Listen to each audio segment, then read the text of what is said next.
grade out some rookies. Let's move into wide receivers. Receivers. All right. People are really torn on Jamar Chase. Yeah, And I get it. I get it, but he's a true number one. He's the highest grade. He's the safest player.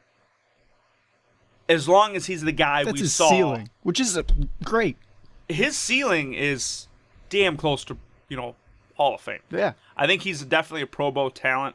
I think he's the best wide receiver in this class. I have him at an 8.8. He's a gold. He's a true number one receiver with little downside. He's fast, tall, knows how to run routes. He can get open. He's got great hands and size. But he took some time off. He did. If he's the guy that we saw and he's, nothing's changed, then he's the best receiver in this draft. I mean, I hope he's a little bit better. At least physically. You would hope. Now, one of the knocks in the grading that he got was his market share. Market share was under 20%, which is still phenomenal. Just barely. It's still phenomenal. But the difference between him and the Devonte Smith shows you how different of players they are. A lot of people think they're the same. They're really not. They're really not. So Devonte Smith is got almost 35% market share. He's an outside receiver. He can play in the inside, but it's more of a quick West Coast style, like a screen or, an out and up. He's a great route runner. Play anywhere on the field. Good hands, big body. Devonte Smith reminds me of a Golden Tate. A very reliable, quick twitch, big-bodied guy. The difference between him and Golden Tate is I think he's better on the outside than Golden Tate is, but Golden Tate's better on the inside than he is. But I think he's a good, very solid pick. He's at 8.2. Little bit of a risk. Purple is still an amazing color. So he's easily the second best receiver in this draft. Easily? Easily. I don't think easily. Well, who would you put there? I think you could put Seth Williams. I mean, I know I am high on, and I'm probably the only one in the entire world that is high on this guy. But with nothing coming out, I mean, you just watch film on him. That's all you can really do. And he just looks like he can do everything. I was watching the game against South Carolina. He was going up against the top cornerback, Horns, and he was playing on the outside with him, and Horns was doing a great job. But Seth Williams, he made a few plays. He did make a few drops, but there was a few plays where he could have just went off on that game, whether it be just because he made a mishap or the quarterback completely overthrew or underthrew him. And he's been playing with bad quarterback play the entire career with Bo Nix. I mean, maybe it's the line, maybe it's Nix. It's not working, and he's played with it his entire career there. His market share was about 30%. Yeah, he was the guy. He's high risk because the thing he needs to learn is hard to teach. He graded it as a 5.4 because of these reasons. I see his potential. His route running?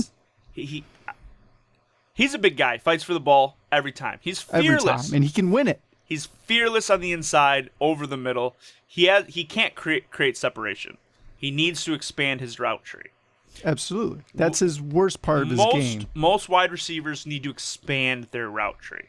But if you have a guy who has a limited route tree and hasn't perfected that tree, then he has an understanding where he doesn't get it.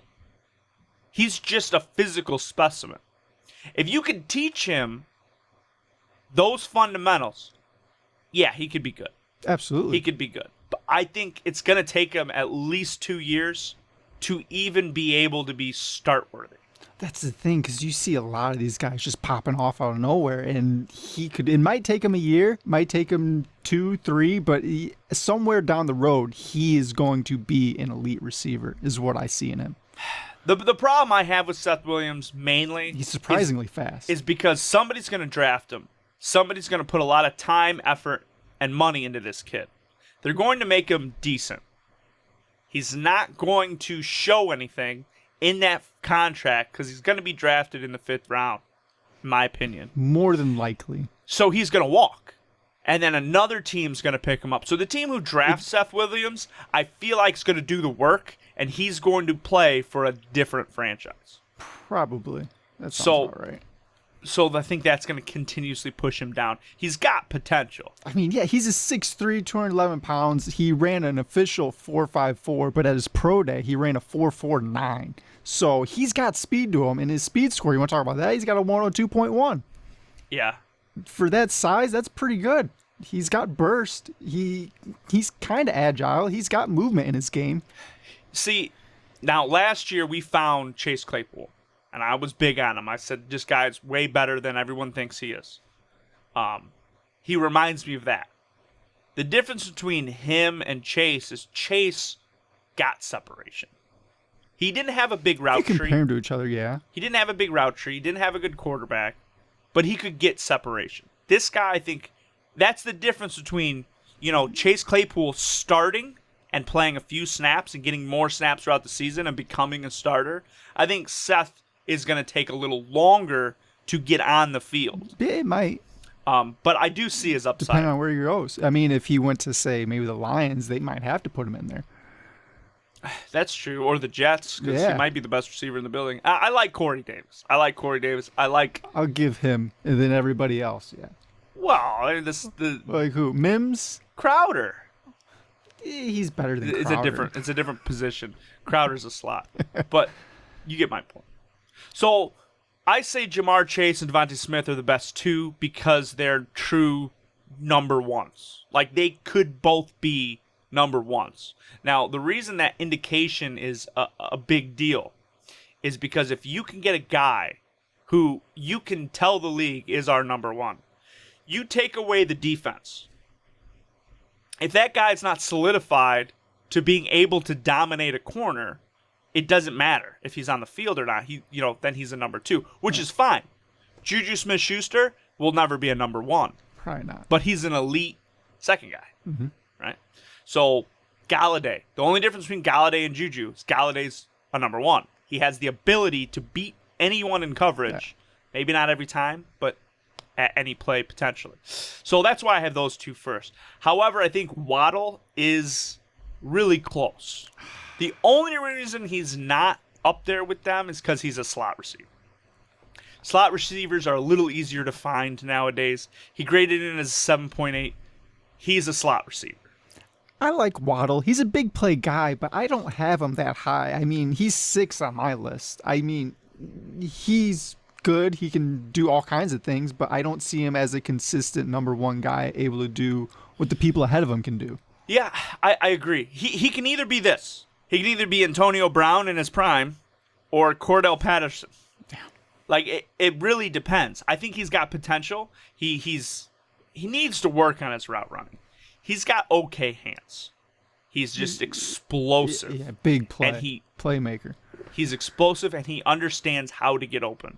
He's not very good at routes, but he understands, especially in zones, how to find that soft spot.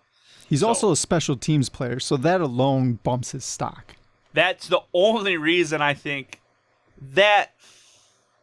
There's a couple other reasons. I didn't really factor That's why that he's in. over the next guy. I like the next guy. Who's your next? Rashard Bateman. Bateman. Yeah. I like Bateman. He didn't grade quite as high, 7.4. Little higher risk, right? He has potential to be one of those number one receivers. He does. Mm-hmm. Right? Which is why I like him.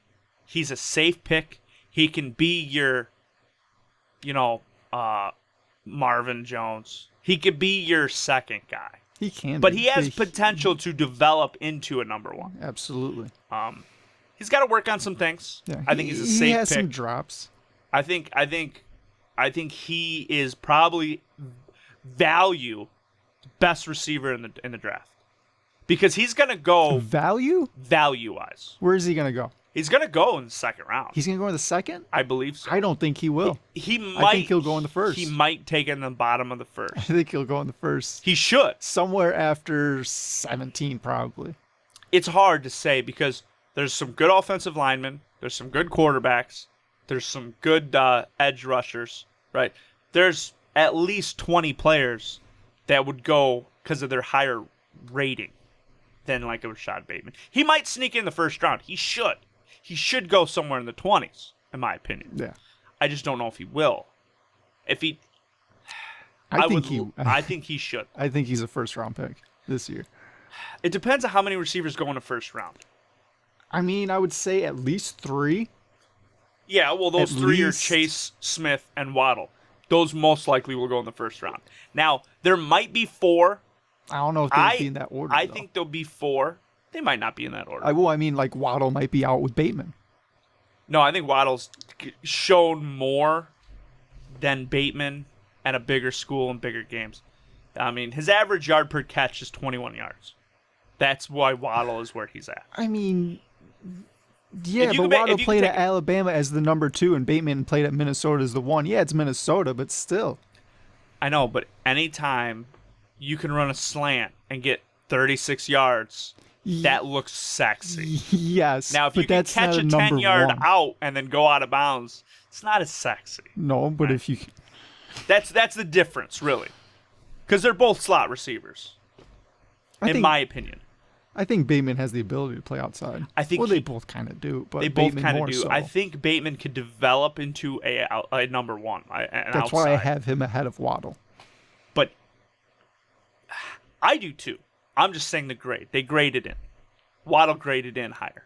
Okay. The next grade that came in is quite of a bit of a drop, which I was surprised because I do like Terence Marshall. Terence Marshall graded in at 6.9. And the next few guys are really close together. It just kind of pick your poison. I like Terence Marshall because he can play on the outside. I think he's a safer number 2 outside than Bateman or even Waddle. He can play the slot. So those guys are slot players that could go to the outside. This is an outside guy that can go into the slot. So I think he's safer. I think he's got better hands. He could develop into a true number 1 as well. Who? Terence Marshall. Terence, yeah. Terence Marshall. I like him. I have him 7, but I like Tylan Wallace more. I think he's more of a safer pick. Hang on, wait. Oh, yeah. Yeah, I like Tylan Wallace. I think he has been more productive. He had production 2, 3, and 4 of all of his years. He struggles with physical corners. That's his biggest problem. But I could see him developing. Yeah. Tutu Atwell. 2-2. Tutu. I like Tutu. I think he's a super safe slot receiver. That's all he'll ever be. I He's didn't a look slot at receiver. 2-2. Huh? I didn't look at 2-2. He got a lot of market share. He's got really good hands. He runs a really good route. Smaller guy, not very physical, but he'll hurt you with the ball in his hands. This is a guy that he'll never be more than a gadget slot receiver, but he's good at it. I think he's going to be special team returner. I think he's going to do a lot of things. I think he's super safe if you take him in that way. Real good hands. 65% market share. That's a lot. That's a lot. That's a lot. A lot went through him. Yeah. It's a little guy. He's fast. He knows how to get the end zone. This guy just knows how to run. Can run around people. He's just small. Small is what it is. I like the kid. I think he's definitely a gadget player. So for that reason, he's not going to be your first round draft pick. Mm-hmm. But I like this kid a lot. He's explosive. And then the opposite of Tutu is Kadarius Toney. I like Toney. I like Toney. He's really not explosive. I don't have him high, but I like him. He's not anything more than a sure-handed possession receiver who can be where you need him to be. He's reliable. He is reliable. That's Only it. 3 drops on 123 catchable passes in his career. I mean, he's one of those guys that likes to line up at running back. He's a weapon. He's fast. It's quick. He's very, quick. very quick. But I like Toney. I think he's a safe, reliable guy. He's not going to, wow you as like a, Tyreek Hill. No, he can have his moments like him, but Yes. he's not going to be a Hill. Yeah, I think he's like a poor man's Chase Claypool. He's a Seth Williams that knows how to run a route as a bigger body. Well, then he's going to be a Hall of Famer the first year.